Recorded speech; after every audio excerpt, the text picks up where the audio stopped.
اگر بیت المقدس کی جگہ ہیکل سلیمانی ہی بن جائے تو کیا ایسا ممکن نہیں کہ مسلمان اور یہودی دونوں وہاں عبادت کر سکیں، کیونکہ وہ یہودیوں کے لیے ہم سے زیادہ محترم ہے اور وہ اہل کتاب ہے؟ سوال تو یہ ہے نا کہ اب پہلے گرانا پڑے گا، ایک مسجد کا گرانا، اس کا شہید کیا جانا بہت بڑا گناہ ہے، بہت بڑا گناہ ہے۔ اور یہ مسجد جو ہے ہمارے ہاں تیسرے درجے کی پھر مسجد یہ ہے، مسجد الحرام مکہ مکرمہ والی بیت اللہ کا، مسجد نبوی نمبر 2، اور پھر نمبر 3 جو ہے یہ القدس ہے، مسجد اقصیٰ ہے۔ تو اس کا گرانا بہت بڑا جرم ہے۔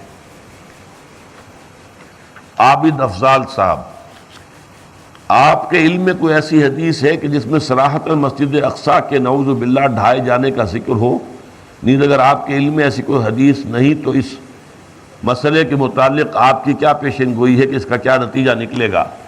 حدیث تو میرے علم میں نہیں ہے، لیکن یہ کہ اندازہ یہ ہوتا ہے کہ یہ ہوگا اور اس کے نتیجے میں بہت بڑی جنگ ہوگی، بہت بڑی جنگ ہوگی، بہت بڑی بھٹی دہک اٹھے گی مڈل ایسٹ میں، جس کے لیے اور بھی مختلف اعتبارات سے تیاریاں ہو رہی ہیں، کیونکہ یہ یہودیت عیسائیت ان دونوں میں بھی ذکر ہے ایک بہت بڑی جنگ کا۔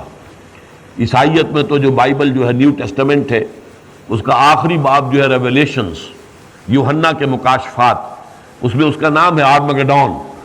آرمگڈون ایک بہت بڑی جنگ ہے، چنانچہ اگر آپ ڈکشنری میں جا کر دیکھیں گے آرمگڈون کے معنی تو لکھے پائیں گے آپ، a very big war which will be fought between the forces of evil and good before the end of this world۔